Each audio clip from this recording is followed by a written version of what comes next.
Obi Martin called up to first team training as he continues to impress in the under-18s and more recently 21s. Could he be one of the players closest to a breakthrough with Godwill? Kokonki, Dorgu, latest Lecce find their replacement deal expected to be done. What is the latest on that? Is it double deal day for Garnacho to Napoli and Dorgu to Manchester United? Because those deals seem to be advancing. What is the latest in regards to Rashford to Barcelona? He has been spotted back in training. And despite Fabrizio Romano saying, Anthony, here we go to Real Betis, Anthony has also been spotted in training, which is making a couple of people, will say, a little bit confused. So we're going to talk about all the latest Manchester United news and round it up into a 10-minute video. And because we've been talking about transfer this, transfer that, Rashford, Garnacho, Dorgu for ages, I wanted to start with the Obi Martin news because it's just something that's a little bit different. Do you know what I mean? It's not the same old, same old. And Obi Martin has been recently taking part in first team training sessions, usually the day after matches when the squad is reduced. The club continues to carefully manage his development. Now, under Ruben Amorim, other than Toby Collier, who was integrated really under Ten Hag, we've not seen any youth players come in and be that involved. Now, Ruben Amorim has seen Godwill Kokonki in the squad train with the first team, but other than that, we've not really seen anyone heavily involved. Now, Obi Martin is now starting to be called upon the first team training sessions that says he, along with Godwill Kokonki, but Godwill Kokonki is definitely ahead of him, are maybe the two closest players right now in the academy to potentially getting those call-ups. Now, I think you've got to remember, if these players were 18, 19, I think they would probably get more opportunities, but these are 16, 17-year-olds, and there is that big difference. When you're 16 and when you're 18, there's still that massive difference physically in that 2-year development. But because of where Obi Martin and Kokonki are physically, I think that apparently they're like 6'4", some people say 6 foot size, some people say 6'3", but we're going to say they're 6'3" to be safe, but because everyone keeps mixing up the heights, but because of how physically good they are and the fact that the squad lacks physicality and the profiles being unique and suited to Amorim Ball, the players that Amorim will definitely be keeping an eye on. He may not bring them in now. I think they're players that will probably be watched in pre-season in the summer and potentially integrated next season. But with the mess we're in, we saw how Toby Collier is coming in and pressed, but he's obviously 4 years older than these guys. But these guys definitely are expected to get opportunities. In regards to Chido Obi, in 11 games, he has 11 goals and 2 assists for the under-18s. He's also bagged last night for the under-21 and continues to impress with not just his goals, but his hold-up play, his all-round play looks really good, and he's incredibly highly rated. Chido Obi is very, very highly rated. Sekou Kone is very highly rated, of course. You've got Diego Leon to come in there, the 3 new signings. But then Mantato's one that potentially could get in. Kokonki's one that's rated by Amorim. Shea Lacey, if he can stay fit, could come in. Amit Ibrahimov is highly rated. Jim Thwaites is highly rated. JC Fitzgerald as well. There's a lot of talented players in the academy, but Obi Martin and Kokonki are probably the two that I think Ruben Amorim has his eye on the most because they are profiles to Amorim Ball. Now, talking of Amorim Ball, I wanted to read out this report from Chris Wheeler. Manchester United would be alarmed if Ruben Amorim ditched his 3-4-3 system. The hierarchy believes the issues lie more in individual mistakes and some players lacking effort and application rather than the system itself, and I agree. The minute he ditches his system, he's getting himself sacked. That's what Ten Hag did. It got Ten Hag sacked. He's got to stick with his system, figure out who can do it, who can't do it, get out the people that can't do it, bring in people that can do it, and then let his system evolve and let them learn the system. That's what he needs to do. The problem is his system is so different to Ten Hag Ball. None of these players have experience playing the back five, so right now, if he did play a 4-3-3, we'd probably finish 8th. Playing a 3-4-3, we might finish 13th because it's so different, but the players will eventually learn the system, and that's what you've got to do. Now, talking of system, Dorgu definitely suits the system. We spoke yesterday about how Alvaro Fernandez is probably available for a better price, and we should use that to not get mugged off in terms of bringing Dorgu in. We should, remind them that Alvaro is there. But I do want to talk a little bit about Patrick Dorgu and what's the latest on him, because I think profile-wise, he would probably be an ideal Amorim wing-back. He's still young, he's still raw, he's not as ready-made as a Kirkes, who'd have been my first choice. But profile-wise, I think he would be a Ruben Amorim wing-back. So, let's talk about this news here. Manchester United made an official €27 million bid plus add-ons for Dorgu, but Lecce turned it down as they want a total package of €40 million. They're also aware of Napoli's interest.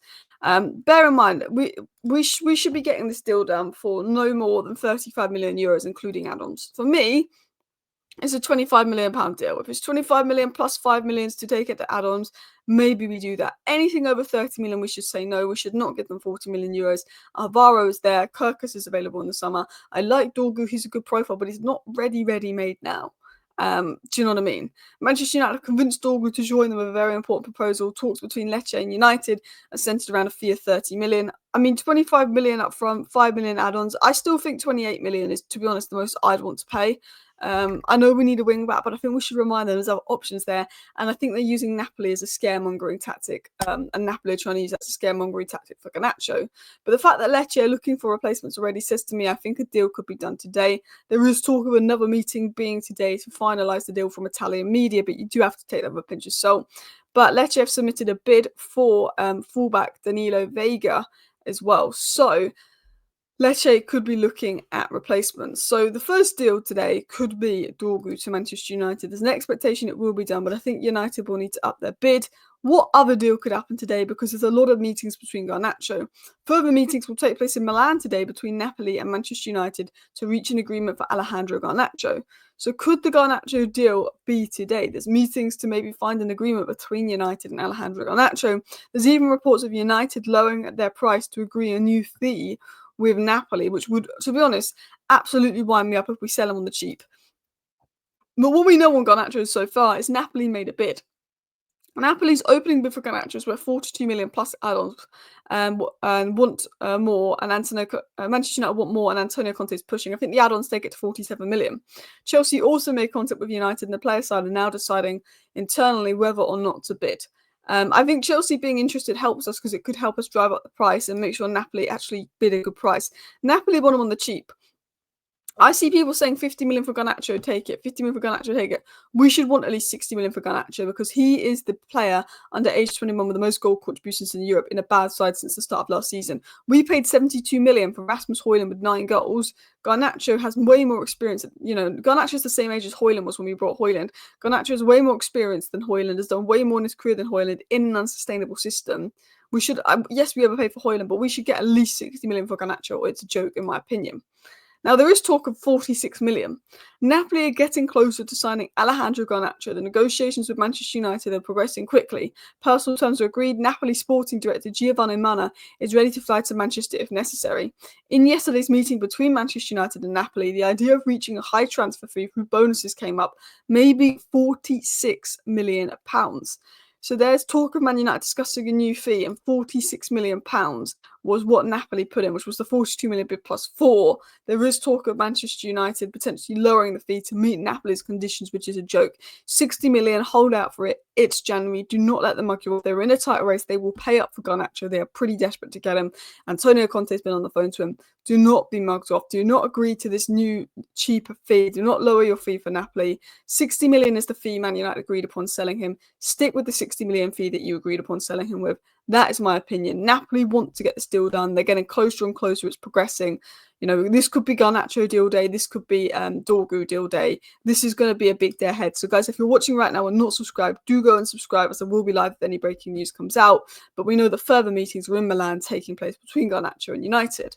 Now, I want to give you the latest on Rashford. Rashford's camp had a meeting with Barcelona director Deco today, and Barcelona are keen on signing him and open to a move, but it depends on potential exits like Garcia and Fati. I think this deal will be done, but Barcelona have to move a few things around. Rashford is waiting for that deal to be done.